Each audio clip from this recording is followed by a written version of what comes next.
हमारे YouTube channel पर। और आज हम आपको बताएंगे फिजिक्स के फर्स्ट चैप्टर के अगले डेरिवेशन के बारे में, अक्षीय स्थिति में वैद्युत क्षेत्र की तीव्रता। तो इसमें अक्षीय स्थिति मतलब अक्ष का मतलब होता है जमीन, अक्ष का मतलब क्या होता है जमीन, और वैद्युत क्षेत्र की तीव्रता हम आपको पिछले वीडियो में बता चुके हैं, जो हमने निकाली थी बिंदु आवेश के कारण वैद्युत क्षेत्र की तीव्रता। क्या निकाली थी? E बराबर 1/4πε0 Q/r², ये निकाली थी बिंदु आवेश वाले में। बस इसका यूज करेंगे और अक्षीय स्थिति में यूज करेंगे। अक्षीय का मतलब अक्ष का मतलब जमीन पर। और पूरा खेल जो होता है वो किसका होता है? चित्र का होता है। और अगर आप चित्र समझ लेते हैं तो बहुत आसान तरीके से आप डेरिवेशन भी कर सकते हैं। तो चलिए बनाते हैं चित्र। तो अभी हमने आपको बताया कि अक्ष का मतलब क्या होता है? जमीन। तो सबसे पहले हम क्या करेंगे? एक द्विध्रुव बनाएंगे। द्विध्रुव हम आपको पिछली वीडियो में बता चुके हैं, जिसके दो ध्रुव होते हैं द्विध्रुव कहलाता है। ये हमने बना लिया द्विध्रुव, इधर माइनस क्यों आवेश, इधर प्लस क्यों आवेश, और मध्य बिंदु क्या है? O। और यहाँ से आधी दूरी कितनी है? स्मॉल l, और आधी दूरी कितनी है? Small l। तो पूरी दूरी जुड़ के क्या हो जाएगी? 2l। अब अक्ष है तो अक्ष का मतलब जमीन, यानी कि एक बिंदु यहाँ पर होगा। इस बिंदु को ये मान लेंगे हम A, ये मान लेंगे B, और ये क्या मान लेंगे? P। जैसा हमने बिंदु आवेश में किया था। क्या किया था? O से P तक की दूरी कितनी मानी थी? R मीटर की दूरी मानी थी। यहाँ पर भी हम R मीटर की दूरी मान लेंगे। अब देखिए, ये इतनी दूरी कितनी है? L, और इतनी दूरी कितनी है? R। तो अगर यहाँ से यहाँ तक की दूरी निकालेंगे तो कितनी आ जाएगी? R plus L। बिंदु A से P तक की दूरी कितनी आ जाएगी? R plus L। और अगर बात करें बिंदु B से P तक की दूरी निकालेंगे तो कैसे निकालेंगे? O से P तक की दूरी कितनी है? R, और O से B तक की दूरी कितनी है? L। तो इसमें से इतना घटा देंगे तो हमें B से P तक की दूरी मिल जाएगी। तो कितना लिखेंगे? R minus L। बस चित्र हमारा कंप्लीट हो गया। और यहाँ पे हमें वैद्युत क्षेत्र की तीव्रता निकालेंगे, यानी E निकालना है। कहाँ निकालना है? बिंदु P पर E निकालना है।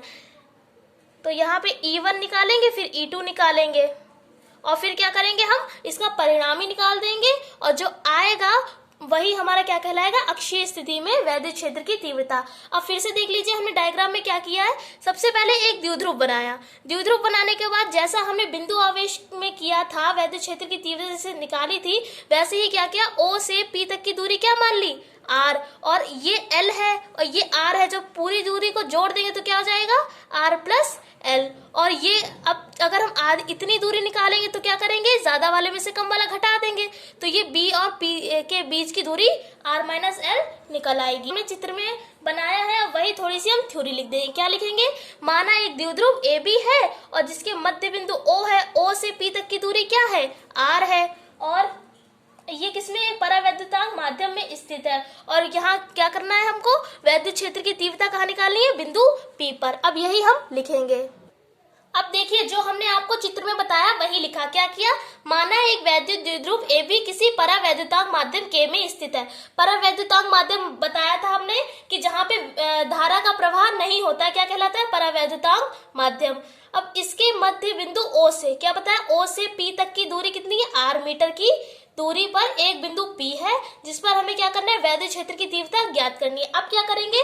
E1 का मान कैसे निकालेंगे? एक तो प्लस क्यू आवेश के कारण E1 का मान निकालेंगे, फिर माइनस क्यू आवेश के कारण E2 का मान निकालेंगे। उसके बाद E1 E2 का परिणामी निकाल लेंगे। परिणामी कैसे निकालते हैं?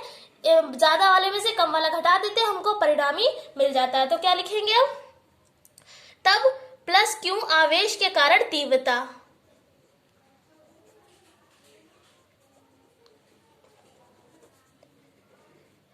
अब हमने आपको E का फॉर्मूला क्या बताया था? E बराबर 1/4πε0 Q/r²।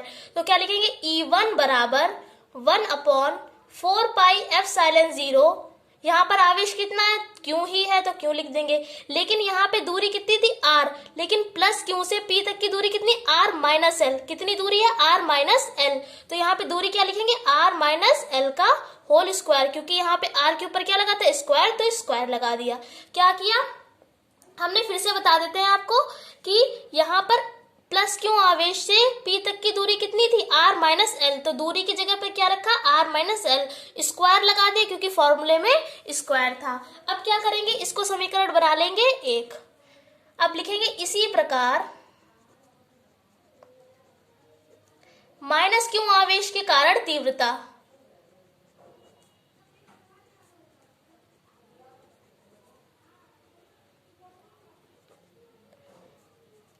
निकाल लेंगे E2 बराबर 1/4πε0 क्यों, यहाँ पर K भी लिखेंगे क्योंकि परावैद्युतांक माध्यम है इसलिए, क्यों अपॉन, अब R नहीं लिखेंगे क्योंकि माइनस क्यू आवेश से P तक की दूरी कितनी है पूरी, R प्लस L है, तो दूरी कितनी लिखेंगे, R प्लस L का होल स्क्वायर।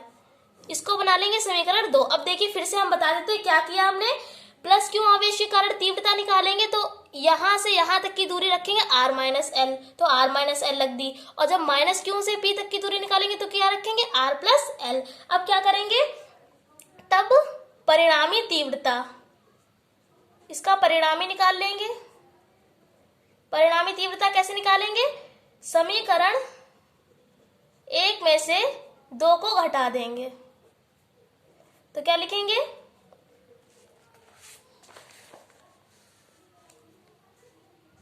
E बराबर E1 माइनस का E2। अब E1 की वैल्यू कितनी थी, 1/4πε0 के क्यू अपॉन R माइनस का L का होल स्क्वायर। अब माइनस लगा लिया, E2 की वैल्यू रख दी 1/4πε0 q upon R plus L का होल स्क्वायर। अब देखिए यहाँ भी 1/4πε0 के, यहाँ पर भी ε0 अपॉन के, यहाँ पर भी है, यहाँ पर भी क्यों है और यहाँ पर भी क्यों है, तो इस चीज को हम क्या ले लेंगे, कॉमन ले लेंगे। अब देखिए कैसे कॉमन लेते हैं, हमने इसको लिख लिया बाहर 1/4πε0 के क्यों, इतना कॉमन ले लिया। जब देखिए यहाँ पर से हमने इतना कॉमन ले लिया तो यहाँ क्या बचा, केवल R माइनस एल का होल स्क्वायर बचा, ऊपर कुछ बचा नहीं तो क्या बचेगा 1, तो यहाँ लिख लिया R माइनस एल का होल स्क्वायर, माइनस लगा लिया। यहाँ पर से भी हम इतनी चीज कॉमन ले चुके तो यहाँ क्या बचा, R प्लस एल का होल स्क्वायर, तो क्या लिखेंगे 1/R प्लस एल का होल स्क्वायर। अब देखिए क्या करेंगे हम, यहाँ पर इसका एलसीएम ले लेंगे। अब देख, और ये चीज ऐसे ही रखेंगे 1/4πε0 के क्यों, यहाँ पर क्या लेंगे एलसीएम। अब देखिए एलसीएम कैसे लेते हैं, नीचे क्या करते हैं, आपस में गुणा कर देते हैं और फिर इसकी इधर गुणा कर देते हैं, इसकी इधर गुणा कर देते हैं। इनकी आपस में गुणा करेंगे तो कितना आ जाएगा, R माइनस एल का होल स्क्वायर और R प्लस एल का होल स्क्वायर। जब हम इसकी इधर गुणा करेंगे तो कितना आ जाएगा, R प्लस एल का होल स्क्वायर, क्योंकि 1 है, 1 की इससे गुणा करेंगे तो यही आ जाएगा, माइनस लगा लिया। इसकी जब इधर गुणा करेंगे तो कितना आ जाएगा, R माइनस एल का होल स्क्वायर। अब देखिए क्या करेंगे, एलसीएम लेने के बाद ये एक फॉर्मूला बनना है a प्लस बी का होल स्क्वायर, ये फॉर्मूला बनना है a माइनस बी का होल स्क्वायर। तो यहाँ लिखेंगे चूंकि a प्लस बी का होल स्क्वायर क्या होता है, a square plus B square plus 2ab। जिसको नहीं पता है वो जान ले कि a square plus B square का क्या फॉर्मूला होता है, और a माइनस बी का होल स्क्वायर क्या होता है, a square plus B square minus का 2ab। और ये देखिए a प्लस बी और a माइनस बी का फॉर्मूला बनना है, तो ये किसका होता है, a square minus B square का फॉर्मूला होता है a प्लस बी और a माइनस बी। अब देखिए जिसको ये फॉर्मूले नहीं याद है उसके लिए भी एक आसान तरीका है, क्या करेंगे, पहले तो ये ऐसे लिख लेंगे, क्या लिखेंगे, E बराबर 1/4πε0 के क्यों। जिसको ये फॉर्मूले नहीं पता उसके लिए बता रहे हैं, जैसे ऐसी कंडीशन जब भी आती है कि जब भी कोई चीज दो लिखी होती है, मतलब 2 चीजें लिखी होती है होल ऑफ स्क्वायर में, तो क्या करते हैं, पहले वाले का स्क्वायर प्लस दूसरे वाले का स्क्वायर लिखते हैं, पहले वाले का स्क्वायर कर दिया प्लस दूसरे वाले का स्क्वायर कर दिया, फिर क्या करते हैं +2 लिख के दोनों की गुणा कर देते हैं RL, माइनस लगा है तो माइनस लगा देंगे। अब क्या है, इसमें भी वही करेंगे, पहले वाले का स्क्वायर प्लस दूसरे वाले का स्क्वायर, लेकिन यहाँ पे क्या लगा है बीच में माइनस, तो यहाँ पे क्या रखेंगे, माइनस का 2 और दोनों की गुणा क्या हो जाएगी RL। नीचे ये फॉर्मूला बनना है a प्लस बी और a माइनस बी का क्या होता है, a स्क्वायर। थोड़ी देर के लिए हम इसको R को L को a मान लेते हैं और L को b मान लेते हैं। तो पहले क्या होगा, a का स्क्वायर, तो a क्या है, R है, तो R का स्क्वायर, अब क्या है फॉर्मूले माइनस लगा लिया, b क्या है L, तो क्या है लिखेंगे L का स्क्वायर। अब देखिए दोनों पे क्या लगा है, होल ऑफ स्क्वायर लगा है, तो इसमें भी होल ऑफ स्क्वायर लगा देंगे।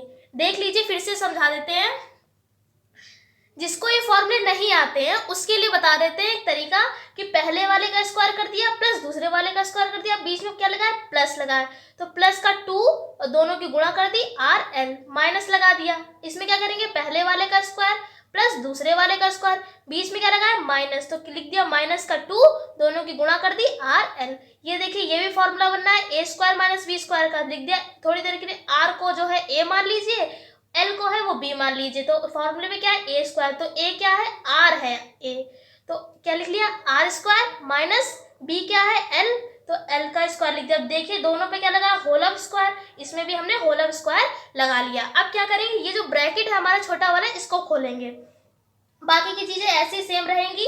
लिखेंगे ई बराबर 1/4πε0 के, यहाँ वाली चीजें भी ऐसी रहेंगी, R square plus L square plus 2RL। अब देखिए जब भी ब्रैकेट के बाहर माइनस लगा होता है तो क्या करते हैं, अंदर के जितने भी चिन्ह होते हैं उनको क्या करते हैं, बदल देते हैं। अगर कोई चिन्ह प्लस का है तो उसको माइनस का कर देते हैं, और कोई माइनस का है तो उसको प्लस का कर देते हैं। देखिए जैसे आर किसका है, प्लस का है, देखिए जहाँ पे कोई चिन्ह नहीं होता वहाँ किसका होता है, प्लस का, जैसे यहाँ आर किसका है, प्लस का है, तो ये ब्रैकेट जब खुलेगा तो किसका हो जाएगा, माइनस का आर स्क्वायर। ये प्लस का एल स्क्वायर है, किसका हो जाएगा, माइनस का एल स्क्वायर। ये माइनस का 2RL है तो किसका हो जाएगा, प्लस का 2RL।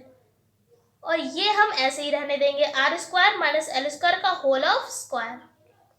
अब देखिए ये प्लस का आर स्क्वायर, ये माइनस का, तो क्या हो जाएंगे आपस में कैंसिल, ये प्लस का एल स्क्वायर, ये माइनस का, तो आपस में क्या हो जाएंगे, कैंसिल।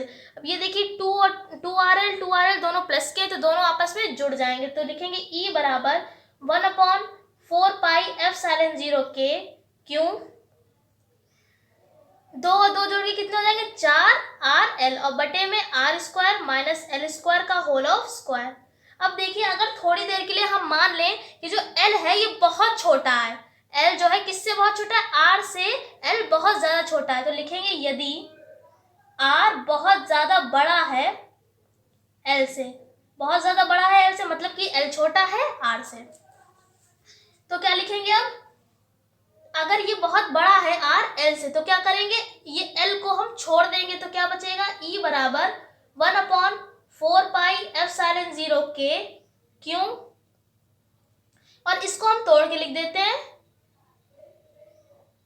2 × 2RL, ठीक, 2 दूनी कितना होता है, 4 होता है, तो हमने इसको तोड़ के लिख दिया, और बटे में क्या है, अगर हम इसको छोड़ देते तो क्या बचता है, आर स्क्वायर। अब यहाँ पे होल ऑफ स्क्वायर है तो यहाँ पर भी होल ऑफ स्क्वायर लगा देंगे। अब आगे देखिए E बराबर 1/4πε0 के, क्यों, इंटू 2 × 2RL ऐसे रहने देंगे, और बटे में देखिए इसकी जब गुणा करेंगे 2 दूनी कितना हो जाएगा, 4।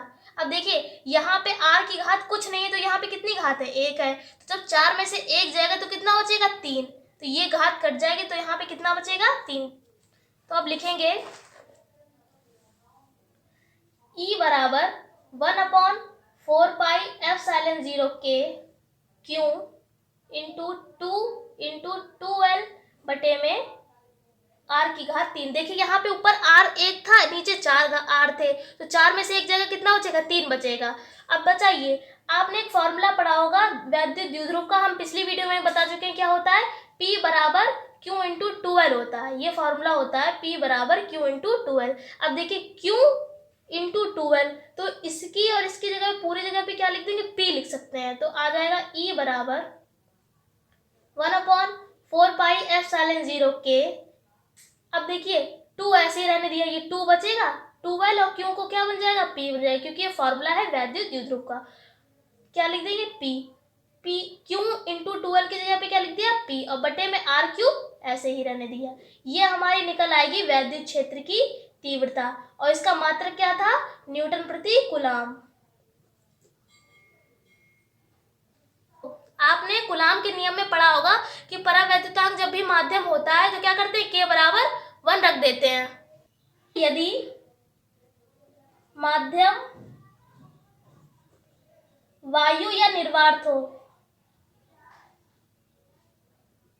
जब वायु या निर्वात माध्यम होता है तब क्या करते हैं, K बराबर 1 रख देते हैं, तो K बराबर 1 रख देंगे तो यहाँ पे क्या बचेगा, E बराबर 1/4πε0 2p/r³। ये हमारी वैद्युत क्षेत्र की तीव्रता निकल आएगी और मात्रक लिख देंगे न्यूटन प्रति कूलाम।